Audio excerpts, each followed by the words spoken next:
తెలంగాణ రాష్ట్రాన్ని పరిపాలిస్తున్నటువంటి కాంగ్రెస్ ప్రభుత్వం రైతుల మధ్యలో వివక్షత తీసుకురావడానికి పూనుకున్నట్టుగా కనిపిస్తూ ఉంది.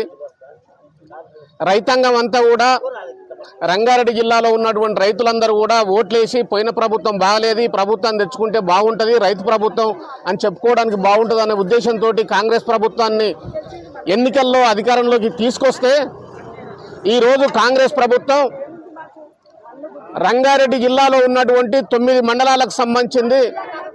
ఈ 9 మండలాల్లో ఔటర్ రింగ్ రోడ్డుకు ఆనుకొని ఉన్నాయి కాబట్టి ఆనుకొని ఉన్నటువంటి గ్రామాలకు సంబంధించింది ఆకుకూరలు పండిస్తూ ఉన్నారు, అదేవిధంగా కూరగాయలు అమ్ముకుంటా ఉన్నారు.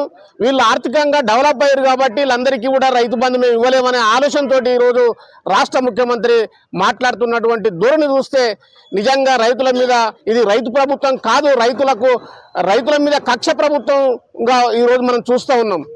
రంగారెడ్డి జిల్లానే కాదు, ఇక్కడే ఉన్నటువంటి మేడ్చల్కు సంబంధించింది, సంగారెడ్డికి సంబంధించింది అనేక జిల్లాల్లో ఔటర్ రింగ్ రోడ్డు ఎంత దూరం అయితే ఉందో అంత దూరం ఆనుకొని ఉన్నటువంటి అన్ని మండలాల్లో కూడా ఈరోజు రైతు బంధుకు సంబంధించింది వేయకుండా కాలయాపన చేస్తున్నటువంటి పరిస్థితి ఉంది.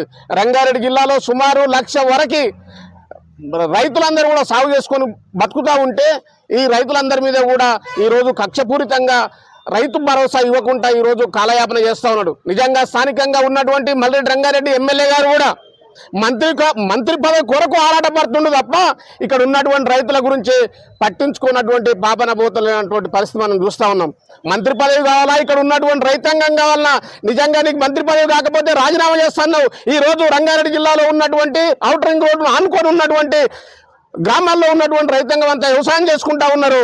ఆ వ్యవసాయం చేసుకుంటున్నటువంటి రైతులందరూ కూడా భరోసా ఇవ్వడం లేదు. ఎప్పుడు రాజీనామా చేయి మల్రెడ్డి రంగారెడ్డి అని ఈరోజు మల్రెడ్డి రంగారెడ్డిని కూడా ఈ ధర్నా సందర్భంగా హెచ్చరిస్తూ ఉన్నాం. అందుకనే రంగారెడ్డి జిల్లాతో పాటు అన్ని గ్రామాల్లో రాష్ట్రంలో ఔటర్ రింగ్ రోడ్ ఆనుకున్నటువంటి అన్ని గ్రామాల్లో కూడా రైతాంగం ఉంది. ఆ రైతాంగానికి అందరూ కూడా ఖచ్చితంగా రైతు భరోసా ఇవ్వాలి.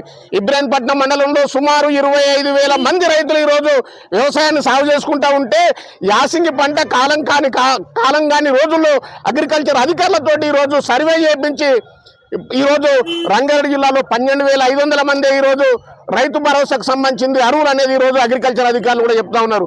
12,500 మంది కాదు, రంగారెడ్డి జిల్లాలో ఉన్నటువంటి ఇబ్రాహీంపట్నం మండలంలో ఉన్నటువంటి 25,000 మందికి సంబంధించింది ఈరోజు సాగు చేసుకుంటా ఉన్నారు. వాళ్ళ మీద భూమి హక్కు పట్టాలు పొందినటువంటి పరిస్థితి ఉంది.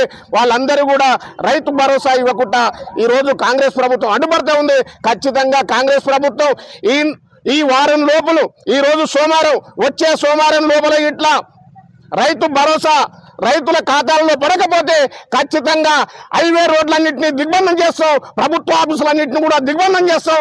రైతులు మేము రాజకీయ పార్టీలకు అతీతంగా రైతులందరినీ కూడా సమీకరించి ఖచ్చితంగా రైతులకు అండగా ఉంటాం. రైతు భరోసా వచ్చే వరకు సిపిఎం పార్టీ ఆధ్వర్యంలో ఈ పోరాటాన్ని మరింత ఉధృతం చేస్తామనేది ఈ ప్రభుత్వాన్ని హెచ్చరిస్తా ఉన్నాం. కాంగ్రెస్ ప్రభుత్వం రైతుల పట్ల మండి వైఖరి, రైతుల పట్ల కాంగ్రెస్ ప్రభుత్వం మండి వైఖరి. ఇబ్రాహీంపట్నంలో ఉన్న రైతులకు రైతు భరోసా, రైతులందరికీ రైతు భరోసా ఇవ్వాలి. ఇబ్రాహీంపట్నం మండలంలో ఉన్న రైతులందరికీ రైతు భరోసా. ప్రభుత్వం మండి వైఖరి నశించాలి. రేవంత్ రెడ్డి ప్రభుత్వం రైతుల పట్ల మండి వైఖరి ఇవ్వాలి. రైతులందరికీ రైతు భరోసా ఇవ్వాలి. రైతులందరికీ రైతు భరోసా.